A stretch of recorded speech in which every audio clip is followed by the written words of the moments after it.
Guys, it seems like every single day I go and make a video bashing on Apple, but I don't know why out of nowhere they're doing so many random weird things. I don't know what's going on with them. But recently, with apparently the new beta of iOS 12, which I didn't even know there was a new beta, I don't really think there is. But with the new betas with iOS 12.4 and 13 and all that stuff, apparently Apple is somewhat locking third-party people to go and actually go and replace the batteries 100% fully. Now, they're not like locking the iPhones. They're not making it so you can't replace the battery or anything. That's still the case.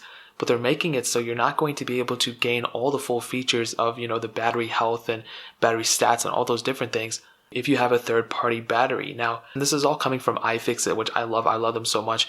And it's not affecting all iPhones. As far as I know, as I was told, it's only affecting the Apple A12 chips. So all the 10s, the 10s Max, and the iPhone XR, these are the iPhones that are currently affected by it. But here's the thing I don't understand. I thought something like this was already passed. Like, wasn't there something that it wouldn't let you do certain things because it had a bad battery or because it had a third-party battery or something like that? I can't believe that happened. I just dropped my phone. And so I was thinking about that, and I think that was something true. I think back in like early iOS 11 or iOS 12, they made it so tell you if you have a third-party battery or whatever. But here's the issue with what Apple is doing now, and it's even bigger than it's just such an annoyance thing. It's like, even if you replace the battery on your 10s, 10s Max, or iPhone XR with a genuine Apple battery, let's say it's a full-on 100% Apple battery, it's whatever, even if you replace it with that, it's still not going to work. It'll work, your phone will work and everything, but if you go into settings and you go into like the battery health, for example, and you click battery health right there, it'll tell you like your phone is not working fully, it has an issue with the battery or whatever the case is, and it's just going to keep telling you that. And I don't have a generic battery in this. I don't have a third-party battery. I don't even have this battery has not been touched in any way, but as you can see, it's telling me whatever, that's fine. Here you can see I don't even use my phone, but apparently when you do have that, you cannot see your battery health and you can't see any of this information. It'll just tell you a warning message. And that's actually a super annoying thing. Like when you go spend all this money on your phone, and let's say you break the battery, you want to replace the battery yourself, and let's say you have the means to doing so, like some people just prefer doing it that way. And this is just it's just such a weird thing. I mean, this is my opinion only. We've seen Apple do this a billion other times with the battery slowdowns, the battery this. It's just like they always have issues with their batteries. It's like, why don't they just go allow people to do whatever they want to? And I understand where they're coming from because, recently the Apple iPhone, it was like a 5S or something, somebody was replacing the battery and it randomly exploded or something.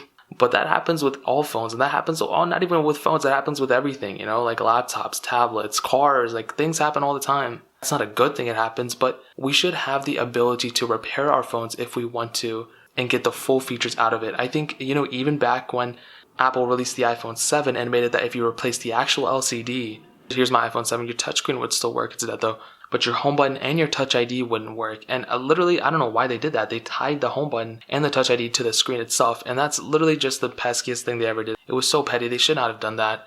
And now they're doing the same thing with the batteries. And like I said, I think the only reason, this is my opinion, I think the only reason they're doing this battery thing now is because they want people to go specifically into the Apple store to go and replace the battery. And they're going to say it's safer, it's this or that. But I'm telling you, I think the only reason they're doing it is to make themselves more money. It's an obvious thing. I mean, I've seen Apple do this a billion times. I mean, you guys have seen me address it before. It's no secret they do these kind of things. I don't hate Apple for doing it. For me personally, it doesn't affect me at all because I never change the batteries on any of my devices. I just get a new iPhone if mine breaks or something. But in this case, for somebody who just doesn't want to spend the $70 or $80 to replace the battery, it's just kind of an inconvenience when they can go and get another battery for $30 and replace it themselves. It's not an insanely hard thing to replace. It's definitely not the easiest thing in the world, but if you even have a little bit of experience, you can easily go and replace it yourself. But now Apple is making it so it's kind of, they're shaming you basically in a way if you go and replace the battery yourself, which I never liked. I feel like if people want to go and replace the battery, if they want to do whatever, they should have the right to do so. And they're not stopping people from doing it. They're just making it so it's kind of limiting you in a way. And it's not necessarily limiting, but it's definitely a really hard thing to explain. But otherwise, that's pretty much it. If you guys have any questions or anything, leave it down in the comment section below.